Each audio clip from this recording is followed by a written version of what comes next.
1960களில் Patricia வூல்லி என்ற இளம் விலங்கியல் ஆய்வாளர் ஆஸ்திரேலியாவின் தென்கிழக்கு காடுகளில் ஒரு சிறிய எலி மாதிரியான விலங்குகளை சேகரித்துக் கொண்டிருந்தார். அவள் குளிர்காலத்தில் நிறைய ஆண் பெண் விலங்குகளை பிடித்திருந்தாள். ஆனால் கோடை காலம் வந்தவுடன் ஆண்கள் எல்லாம் மறைந்துவிட்டன. நோயா, விஷமா, வேட்டையாடப்பட்டதா? இல்ல. அடுத்த வருடம் பெண் விலங்குகளுடன் சில ஆண்களையும் அவள் மறுபடியும் பிடித்தபோதுதான் உண்மை தெரிந்தது. அவை இறந்துவிட்டன. ஆனால் சாதாரண மரணம் இல்லை. அவற்றை கொன்றது இணைவு காலம்.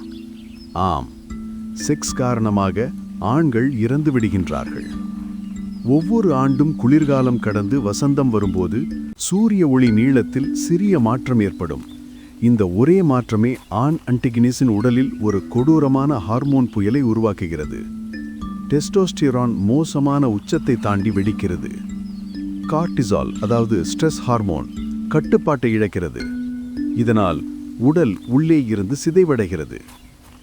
ஆனா இவங்க அதை கவனிக்கவே இல்லை.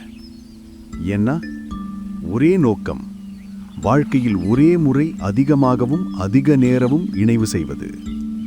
3 வார இணைவு மரண சீசன். ஆண் அன்டிகனஸ் உணவு மறைக்கிறது, தூக்கம் மறைக்கிறது, வேட்டையாடுவதும் நிறுத்துகிறது. ஒரே வேலை, பெண் அன்டிகனஸை தேடி இணைவு செய்து கொண்டே இருப்பது. ஒரு முறை இணைவு 5 மணி நேரமாகவும் சில சமயம் 14 மணி நேரம் வரை நீளும். அது ஒரே முறை, இடைவேளை இல்லை. இந்த நேரத்தில் முடி கொட்டத் தொடங்குகிறது, கண்கள் மங்குகிறது, தோல் கிழிகிறது, காயங்கள் ஆறாது, உடல் உள்ளுறுப்புகள் செயலிழக்கத் தொடங்குகிறது. ஆனா அவன் நிறுத்த மாட்டான். இடிக்கப்படும் கார் போல் உடல் இறுதி துளி எரிபொருளை எரித்து கொண்டு கடைசி மூச்சு வரை இணைவு செய்ய முயல்கிறது. 3வது வாரம் முடிவடையும் முன்னே எல்லா ஆண் அன்டிகினிஸ்களும் இறந்து விடுகிறார்கள். ஒரு பேரழிவல்ல, இது இயற்கையின் திட்டம். அது ஏன்? ஆஸ்திரேலியா ஒரு பூம் அண்ட் பஸ்ட் நாடு. ஒரு சில வாரங்களில்தான் புழுக்கள் அதிகமாக கிடைக்கும். அந்த நேரத்தில் குழந்தைகள் பெருக்க வேண்டும். அதனால் உணவு போதுமானதாக இருக்கும். ஆண்கள் உயிரோடு இருந்தால் அவங்க குழந்தைகளோட உணவுக்காக போட்டி போடும். அதனால் இயற்கை சொல்கிறது, நீங்கள் உங்கள் கடமையை முடித்து விட்டீர்கள், இப்போது நீங்க போகலாம். இது கொடூரமாக இருக்கலாம், ஆனா இது இனத்தை காக்கும் மிக திறமையான திட்டம். அன்டிகினிஸ் பெண் பிறந்து வருகிற குட்டிகள் கண்காணிக்க முடியாத அளவு சிறியது, முடியில்லாதது, கண்கள் திறக்காதது, அரிசி மணியைப் போல. மார்பு பால் தொழியில் யார் முதலில் ஓட்டுகிறார்களோ அவர்கள்தான் உயிர் வாழ்கிறார்கள். பிறகு தாய், பால் உற்பத்திக்காக அதிக எரிசக்தி தேவை. உணவு குறைந்தால் உடலை குளிர்வித்து எனர்ஜி சேவ் மோடில் செல்கிறாள்.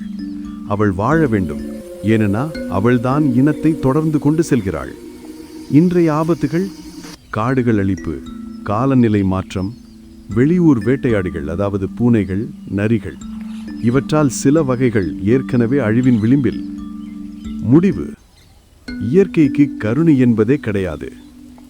இயற்கைக்கு நோக்கம் மட்டுமே இருக்கிறது. ஜீனம் அடுத்த தலைமுறைக்கு சென்றவரை வாழ்க்கை தொடர்ந்து கொண்டே இருக்கும். ஆண் அன்டிகினிஸ் வாழ்க்கைக்கு வந்ததே இனத்தை காக்க, பின்னர் இறக்க.